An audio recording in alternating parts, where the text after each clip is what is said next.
अपनी विरासत का भी संरक्षण किया, जो आज प्रधानमंत्री जी का नारा भी है। बिल्कुल मैं उसको अगर दोहराऊंगा भी तो भी मुझे लगता है कि दोहराना चाहिए कि काशी विश्वनाथ, सोमनाथ जी, इनका अगर उद्धार उस समय देवी अहिल्याबाई जी ने किया तो अब आदरणीय प्रधानमंत्री नरेंद्र मोदी जी ने किया, जिसमें उन्होंने विरासत में केदारनाथ का कॉरिडोर भी जोड़ा। मैं रोड ट्रांसपोर्ट का मंत्री हूं, वो जब भी हमारे काउंसिल ऑफ मिनिस्टर्स की मीटिंग लेते हैं, आदरणीय बघेल साहब भी उस दिन थे, तब भी उनका दबाव और आदरणीय प्रधानमंत्री जी का विशेष आग्रह रहता है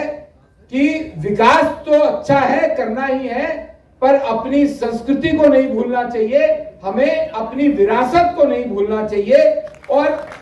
उसके लिए मैं अभी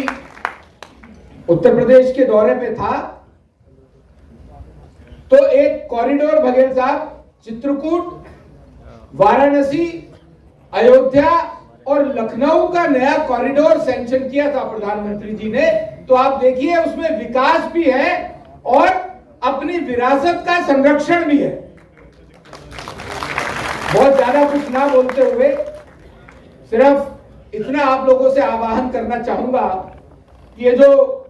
हमारे महापुरुषों को स्मरण करने के कार्यक्रम रहते हैं, ये कार्यक्रम भर ना रह जाएं, इनसे हम समाज जीवन में हमें क्या क्या करना चाहिए, कैसे करना चाहिए, ये सब लेकर के हम जाएं। और आदरणीय प्रधानमंत्री जी, महत्वपूर्ण कारण है देश की आजादी के बाद से लेकर के और 65 वर्षों तक देश कैसे चलता रहा, ये वाकई समझ से बाहर है। मैं एक बार कॉर्पोरेटर रहा, बीच में मेयर भी था, तो थोड़ी सी झलक एडमिनिस्ट्रेशन की मिली थी कि कैसे करना है, क्या करना होता है। लेकिन लगभग 1 साल पूरा होने को जा रहा है आदरणीय मोदी जी के नेतृत्व वाली एनडीए की सरकार में काम करते हुए, बहुत करीब से देश के शासन को चलते हुए, चलाते हुए देखा है। उसका अगर मैं संदर्भ देवी अहिल्याबाई के शासन से करूं, जो कि लगभग 28, 29, 30 वर्ष का था और 300 साल पुराना था, तो ये समझ में आता है कि, और ये भी बात ठीक लगती है कि जो कौम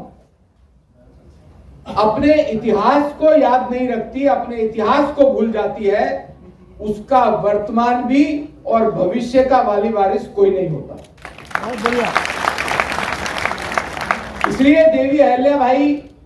को स्मरण करना, उनके द्वारा जो उस समय उन्होंने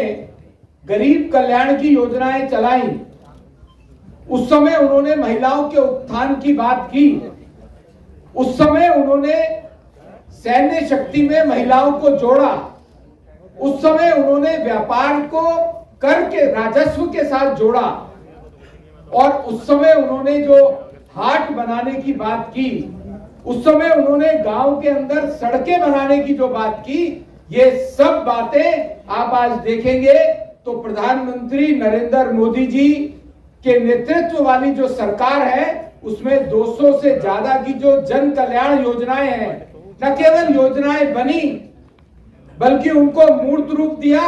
और देश के 140 करोड़ जन को, प्रत्येक व्यक्ति को प्रधानमंत्री नरेंद्र मोदी जी की योजनाओं ने कहीं ना कहीं छुआ है, लाभान्वित किया है।